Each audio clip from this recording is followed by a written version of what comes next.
कतिपय मान्छेहरूले मैले भनेको सुनेको छु कि मलाई त शनिको दशा लाग्यो, आए अये मरे मरे मरे मरे भनेर चाहिँ भन्नुहुन्छ। तर शनिको दशा लाग्दाखेरि के कस्ता सङ्केतहरू देखा पर्छन् त? एक नम्बरमा रहेको छ धेरै खुट्टा दुख्छ। 2 नम्बरमा रहेको छ माथि घुँडाहरू दुखिरहेका हुन्छ, कटकट कटकट खाइरहेको हुन्छ। 3 नम्बरमा रहेको छ यो कपाल अलिकति यस्तो गर्ने बित्तिकै हातमा धेरै झरेर आउँछ, यानि कि कपाल धेरै झर्नेवाला हुन्छ।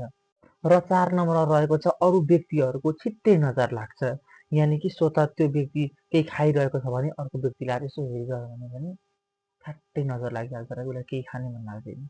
र 5 नम्बरमा रहेको छ जतिखेर पनि कालै कपडा मनपर्छ, कालै लुगा लाउन मनपर्छ, परबाट देख्दाखेरि पनि कालैमा म राम्रो देखिन्छु भन्ने चाहिँ एउटा भावना आउँछ।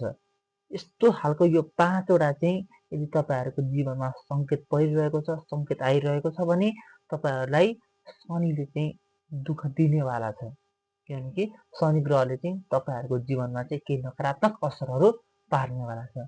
तपाईँहरूले बेलैमा सोच विचार गरेर यो ग्रहलाई चाहिँ हटाएकै राम्रो। अब यसको लागि हटाउने उपाय के छ भनेर भन्दा सिम्पल रूपमा चाहिँ हामीहरूले बेलुका सुत्दाखेरि छिटै सुत्ने र बिहान उठ्दाखेरि सूर्य उदाउनुभन्दा पनि अगाडि नै चट्ट उठेर सकिन्छ भने नुहाइधुवाइ सबै थोक चाटा गरेर चाहिँ ओम नमः शिवाय भनेर हात जोडेर शिवजीलाई पुकारियो भने यो शनिले चाहिँ नराम्रो प्रभाव पार्ने, जुन नराम्रो इफेक्टहरू पार्नेहरू गरिरहनु भएको हुन्छ त्यो सबै थोक नष्ट भएर चाहिँ सबै थोक पोजिटिभमा चाहिँ आउँछ है त।